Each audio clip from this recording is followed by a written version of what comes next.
আসসালামু আলাইকুম। বন্ধুরা আশা করছি আল্লাহর রহমতে আপনারা সবাই অনেক ভালো আছেন এবং সুস্থ আছেন। তো বন্ধুরা দেখতে পারতেছেন যে এখানে নতুন একটি নিয়োগ বিজ্ঞপ্তি প্রকাশ হয়েছে।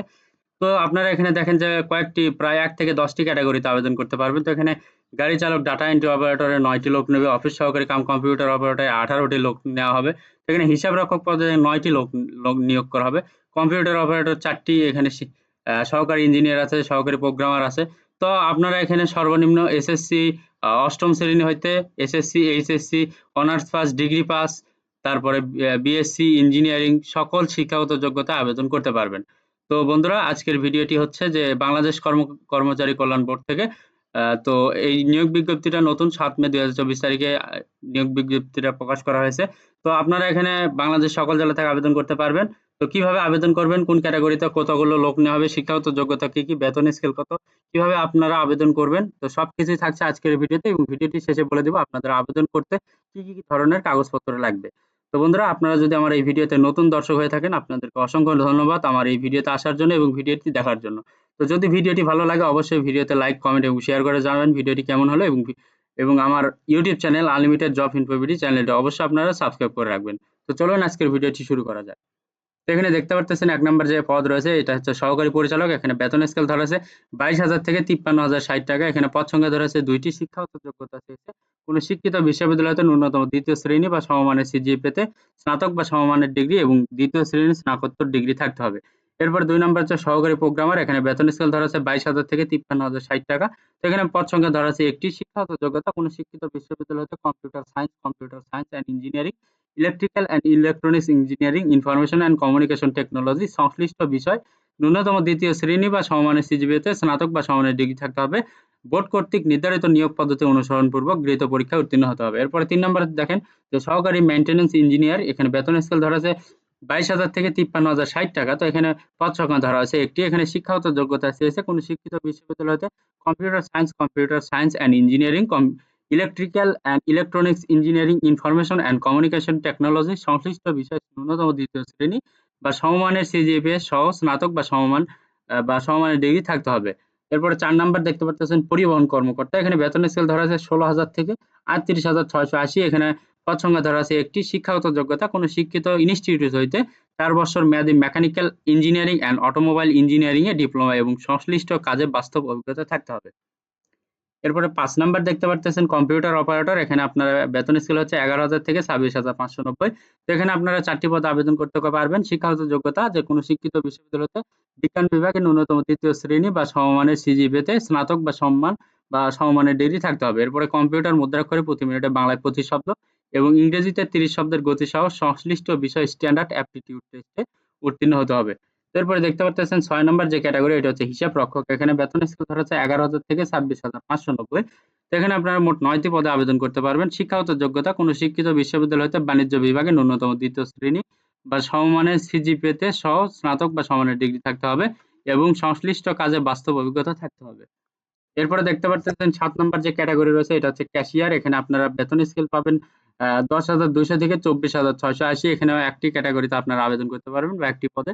শিক্ষাগত যোগ্যতা কোন শিক্ষিত বিশ্ববিদ্যালয়তে বাণিজ্য বিভাগে ন্যূনতম ৩য় শ্রেণী বা সমমানের সিজিপিএ স্নাতক বা সমমানের ডিগ্রি, কম্পিউটার ব্যবহারে দক্ষতা থাকতে হবে।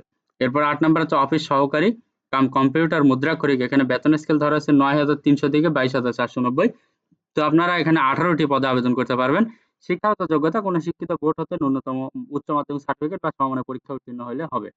অবশ্যই কম্পিউটার ব্যবহারে দক্ষতা থাকতে হবে। Computer word processing, email, fax machine ইত্যাদি চালনায় দক্ষতা অভিজ্ঞতা থাকতে হবে এবং কম্পিউটার মুদ্রাক্ষরে প্রতি মিনিটে সর্বনিম্ন বাংলায় ২০ শব্দ এবং ইংরেজিতে ২০ শব্দের গতি থাকতে হবে। এরপরে ৯ নাম্বার হচ্ছে ডাটা এন্ট্রি কন্ট্রোল অপারেটর। এখানে বেতন স্কেল ধরা আছে ৯,৩০০ থেকে ২২,৪৯০। তো আপনারা এখানে মোট ৯ টি ক্যাটেগরিতে বা ৯ টি পদে আবেদন করতে পারবেন। তো আপনারা এখানে উচ্চ মাধ্যমিক সার্টিফিকেট বা সমমানের পরীক্ষা উত্তীর্ণ হলে আবেদন করতে পারবেন।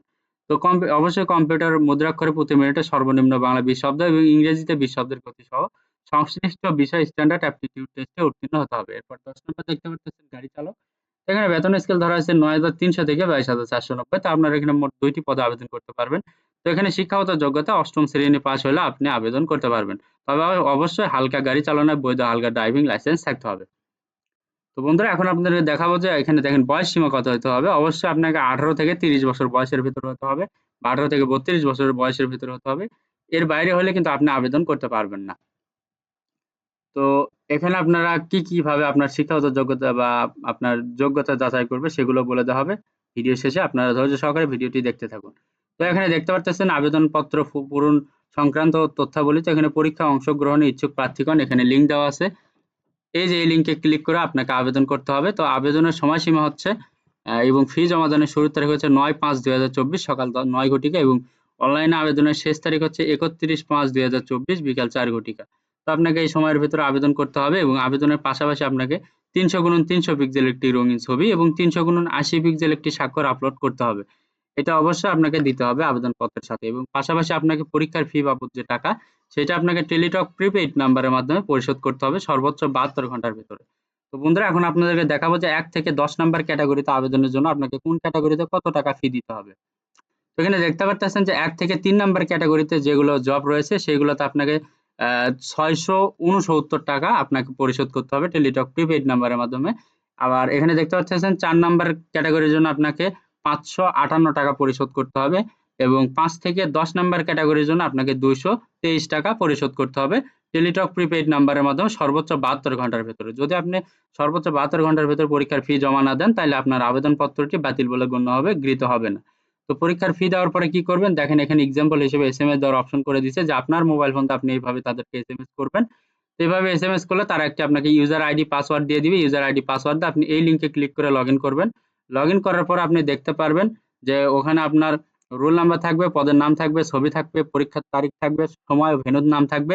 এগুলো ইত্যাদি সম্বলিত একটি প্রবেশপত্র থাকবে। অবশ্যই সেটি ডাউনলোড পূর্বক রঙিন প্রিন্ট করে বের করে নিবেন। এটা আপনার লিখিত পরীক্ষার সময় অংশগ্রহণ সময় আপনার দেখাতে হবে এবং উত্তীর্ণ হলে মৌখিক পরীক্ষার সময় আপনার দেখাতে হবে। তো এটা ছাড়া কিন্তু আপনি পরীক্ষায় অংশগ্রহণ করতে পারবেন না। তো বন্ধুরা আপনাদেরকে এখন দেখাবো যে পরীক্ষায় অংশগ্রহণের সময় আপনাদেরকে কি কাগজপত্র নিয়ে যাইতে হবে। তো এখানে দেখতে পারতেছেন যে আপনার সকল শিক্ষাগত যোগ্যতার যে সার্টিফিকেট গুলো রয়েছে সেগুলো নিয়ে যাইতে হবে। আপনার আ ভোটার আইডি কার্ড বা এনআইডি কার্ডের ফটোকপি হোক, এগুলো আপনার নিয়ে যাইতে হবে। আপনার পাসপোর্ট সাইজের ছবি লাগবে, আপনার নাগরিকত্ব সনদপত্র লাগবে, আপনার চারিত্রিক সনদপত্র লাগবে। এগুলো সবকিছু আপনারা ইউনিয়ন পরিষদ, কাউন্সিলর, সিটি কর্পোরেশন ইত্যাদি কর্তৃক থেকে পেয়ে যাবেন। তো এগুলো সবকিছু কিন্তু আপনার সত্যায়িত করে নিতে হবে ১ম শ্রেণীর কর্মকর্তা কর্তৃক। ঠিক আছে? তো এগুলো থাকলে ভালো হয়। তো আরেকটা কথা আপনারা কিন্তু এখানে বাংলাদেশের সকল জেলা থেকে আবেদন করতে পারবেন। ঠিক আছে?